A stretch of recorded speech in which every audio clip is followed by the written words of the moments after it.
আপনার মন খারাপ হলে আপনি এই সূরাটা পড়বেন, আপনার মন ভালো হয়ে যাবে। এটাকে দি অ্যান্টি ডিপ্রেসেন্ট সূরা বলে, মানে ডিপ্রেশন কাটায় ফেলে। আমাদের এরকম অনেক সময় হয় না যে হতাশ, দেয়ালে পিঠ ঠেকে গেছে, কোনো বের হওয়ার রাস্তা নাই, কই যাব, কোথাও সফলতা নাই, সবাই আমাকে ভুল বুঝতেছে, এরকম মাঝে মাঝে হয় না? আমাদের সবার লাইফে আপস অ্যান্ড ডাউনস আছে। আপনি যখন ভারাক্রান্ত হবেন, কষ্টে থাকবেন, এই সূরাটা পড়বেন, দেখবেন যে আপনার ডিপ্রেশন দূর হয়ে গেছে।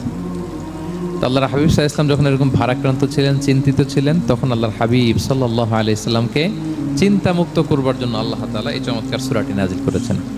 আল্লাহ নাজিল করলেন, আউযু বিল্লাহি মিনাশ শাইতানির রাজিম, বিসমিল্লাহির রাহমানির রাহিম, ওয়াদ-দুহা ওয়াল-লাইলি ইযা সাজা মা ওয়াদ্দাআকা রাব্বুকা ওয়া মা ক্বালা ওয়ালাল আখিরাতু খায়রুল লাকা মিনাল উলা ওয়ালা সাওফা ইউতিকা রাব্বুকা ফাতারদা।